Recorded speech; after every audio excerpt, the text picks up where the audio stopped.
What's up, guys? Zan for Forward Progress Madden. Let's talk about the meta in the game right now. As you guys know, we're watching the Madden Classic. We're seeing a lot of top tier Madden players going at it, and I'm sure you guys are noticing the amount of cover 2 blitzing that you're seeing in the game.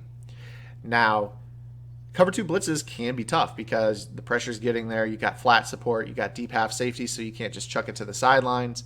It does become a bit of a tough game to manage if you can't successfully dissect these zones. But if you take a quick minute, sit back, and analyze what these zones do, you're going to be much better off. So let's go ahead and show you this defense.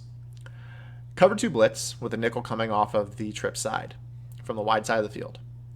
Now, what you're going to typically want to do is know what the rules of the deep safety, the vertical hook, and the soft squat are, because those are where you're typically going to be throwing at. So the soft squat is responsible for dropping down the sideline with the number 1 receiver. The number 1 receiver is Devontae Parker. Number 2 receiver is Kenny Stills. Number 3 is Jordan Cameron. That is how those numbers are typically attributed to receivers in a formation. Just simple numbering from outside to inside.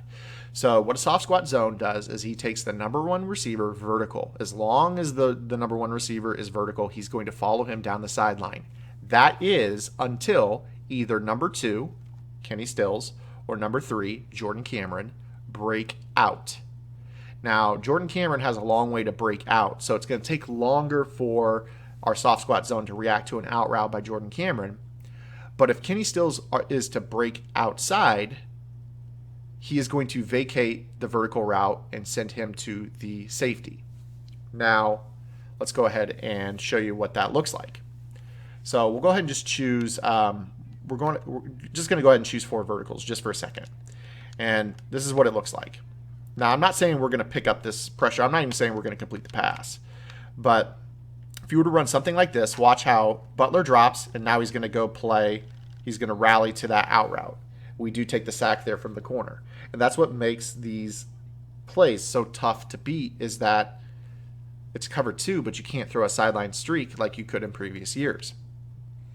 Now, if you throw quick, you can always hit Kenny Stills. So, I mean, look right here. Boom, you hit Kenny Stills on the out route. You pick up 4 yards. But that doesn't help you on 3rd and 17, right?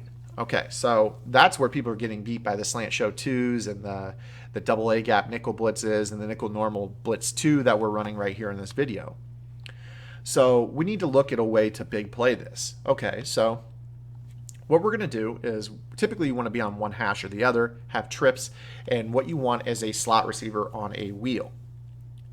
Now, knowing what we know about the zones, we know that safety up top, Patrick Chung, is in a deep half. So we want him initially to squeeze the seam, opening up the sideline. So by doing that, we have to send Jordan Cameron deep. So that's going to help him squeeze the seam a little bit.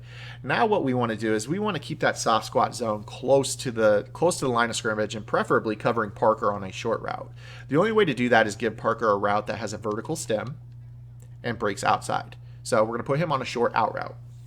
And then what that does is we leave Kenny Stills on the wheel.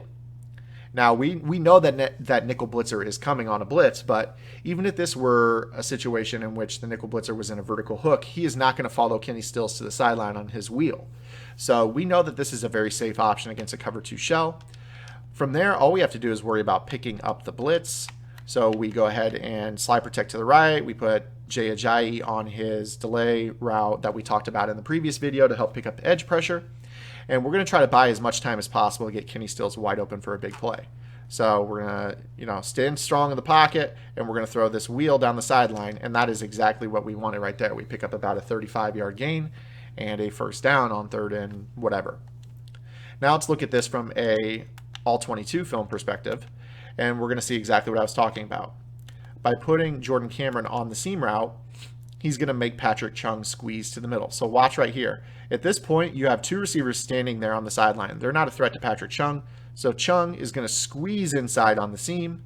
And now all of a sudden you've got this wheel breaking out, and he is going to beat the soft squat zone down the sideline, and we pick up a big gain and the first down. Now, it's imperative to know who you're attacking in that deep half. There are safeties that can get there. So if you're facing like an Earl Thomas or somebody that's a little bit speedier and has more range, it's going to be a tighter fit. So you're going to want somebody at that slot receiver that has good catch and traffic in an event that the safety does manage to go seam to sideline and try to, get there on the play. Let's do a quick example of what I'm talking about. And actually, we're going to keep the ball on the left sideline. We're going to try to attack Devin McCourty. Now, this is what it looks like when you try to attack Devin McCourty. And this is actually from the short hash. So keep that in mind as well. We're going to put a Ajayi on his block and release. Same route combination, slide protect to the blitz. And watch how Devin McCourty can squeeze seam to sideline. That was actually a bad throw, but had we been there, he actually would have caught that and then been hit by McCourty, which would have caused a catch drop or a catch tackle animation based off of a dice roll. So it's important to know the range of the safeties that you're attacking in those deep halves. If they're speedy, chances are they can go seam to sideline. You want to make sure you run this to the wide side of the field. If they're a much slower, plodding safety, a big hitter like a Cam Chancellor, not that Cam Chancellor isn't good in zone coverage, he's just a little bit stiffer, less agile than, say, a Devin McCourty or a Earl Thomas. You're going to be able to run this pretty much on either hash. But it's always safer to run this to the wide hash if you can. Now, this play doesn't just extend to wide trips. Like I said, you can run this in any formation that has a slot wheel. So one of my favorite formations in the game is this bunch strong out of the Buffalo Bills playbook.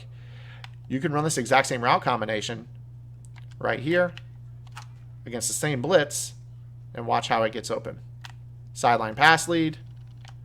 We're able to rack it, stay in bounds, and we pick up a touchdown. So you don't have to run wide trips. You don't have to run gun bunch strong. Just look for any formation in your playbook that you have a slot receiver on a wheel and is either a trips formation or can be made a trips formation by motioning a tight end or a running back or an extra receiver over to the side to help get this route combination that I'm talking about. If this video helped you, please drop a like and make sure to subscribe because we drop videos every day here on Forward Progress Madden. So until tomorrow, this is Zan. Get in the lab and good luck.